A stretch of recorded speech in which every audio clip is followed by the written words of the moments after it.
isi ya none. Menya byimbitse ibigezweho mu Rwanda, mu karere no ku isi yose.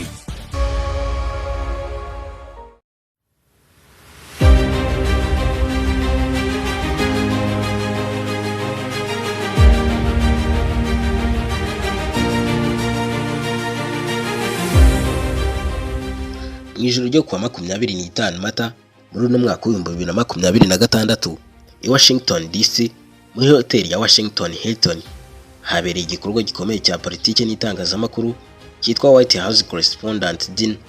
Ni umusangiro hagati y'abayobozi batandukanye ba Leta Zunze Ubumwe za Amerika ndetse n'itangazamakuru. Perezida wa Leta Zunze Ubumwe za Amerika Donald Trump yari yitabiriye ari kumwe n'umugore we Melania Trump n'abandi bayobozi b'ibikomerezwa muri Leta Zunze Ubumwe za Amerika barimo Vice Perezida J.D. Vance, abanyamakuru bakomeye n'abayobozi benshi ba leta. Bose bari bitabiriye umusangiro bahuriye muri White House. Byari ibirori bisanzwe kugeza igihe humvikanye urusaku rw'amasasu. Amasasu yashakaga bamwe mu bayobozi bakuru ba Leta Zunze Ubumwe za Amerika harimo n'umuyobozi mukuru w'igihugu Perezida Donald Trump. Byagenze gute cyangwa se byatangiye bite kugira ngo Perezida Trump abe arimo guhigwa bigeze ahangaha yongere guhushwa ku inshuro igera ku ya gatatu nyuma yaho yahushijwe inshuro ebyiri n'uyu mugoroba akaba yahushijwe? Tuguhaye ikaze, iyi ni isi ya none.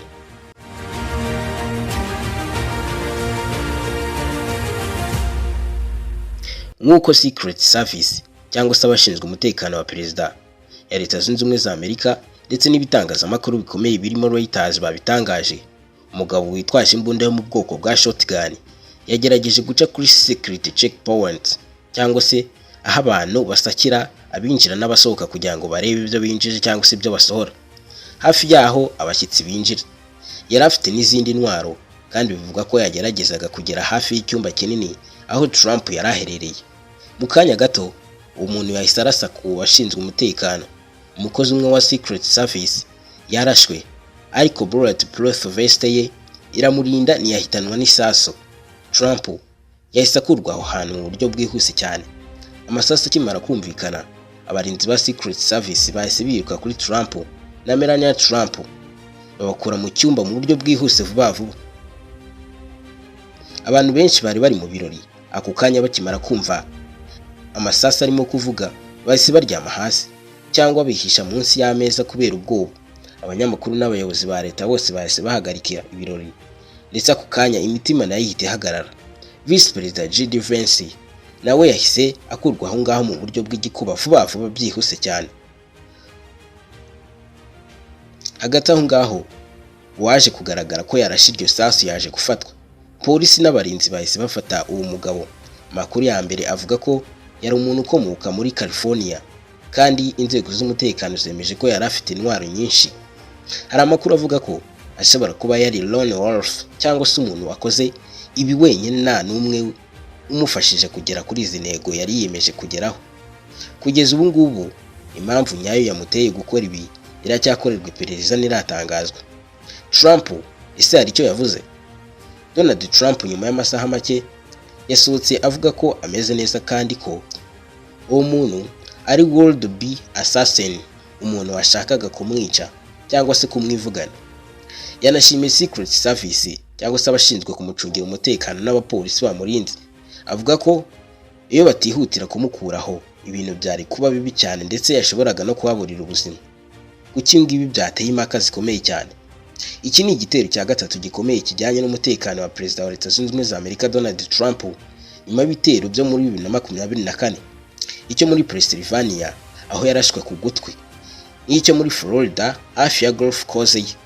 Abantu benshi batangiye kwibaza impamvu Trump ahora yibasirwa n'abashaka kumugirira nabi cyangwa se kumuvutsa ubuzima, ndetse ibi byongeye kuzamura impaka ku mutekano wa Perezida wa Leta Zunze Ubumwe za Amerika.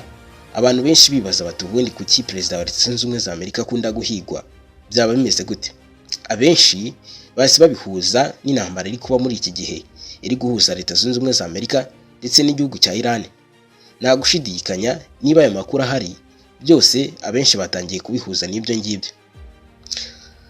Muri iki gihe intambara y'amagambo hagati ya Leta Zunze Ubumwe za Amerika ndetse n'igihugu cya Iran irakomeje, ariko no gutegategana udutego hagati y'ibi bihugu byombi nabyo birakomeje. Abasesenguzi batandukanye batangiye kuvuga ko uyu mugabo washatse kwivugana Perezida Donald Trump yaba nawe ngo yashakaga kwihorera ku bijyanye n'umutekano wo mu burasirazuba bwo hagati bw'isi, uko Donald Trump ngo yawuvurunganyije ndetse ngo akaza kwica umuyobozi mukuru w'igihugu cya Iran ari we Khamenei. Nta gushidikanya ko na Perezida Donald Trump rero icyo yari agiye kuzira ngo ari icyo ngicyo. Ijoro ryagombaga kuba ijoro ry'ibirori n'ibiganiro hagati ya White House n'abanyamakuru yahindutse ijoro ry'ubwoba. Trump yongeye kurokoka, amasasu yongeye kumwegereza urupfu ariko ararusimbuka. Isi yose yongeye kureba Amerika ibaza ikibazo kimwe, bakomeje kwibaza batese ni amahirwe gusa cyangwa hari ikintu kinini kiri inyuma y'ibi bitero bikurikirana kuri Donald Trump. Bati isi n'ahazaza haduhishiye byinshi, mureke dukomeze turebe uko bizagenda n'uko bizarangira. Hagati aho ngaho Perezida Donald Trump yakomeje gutangaza ko ameze neza n'umugore we bose bameze neza nta kibazo, kandi akomeza guhumuriza abanyamerika babwira ko nubwo abanzi bagerageza kuba benshi ariko n'ubundi bazakomeza gutsinda ndetse bagakomeza no kuba igihugu cya mbere ku isi gifite umutekano ndetse kigakomeza kugira ubushongore n'ubukaka. Ngayo nguko nanzuye nnyo, nitwa Tuyisenge Chrétien, naho iyi ni isi ya none.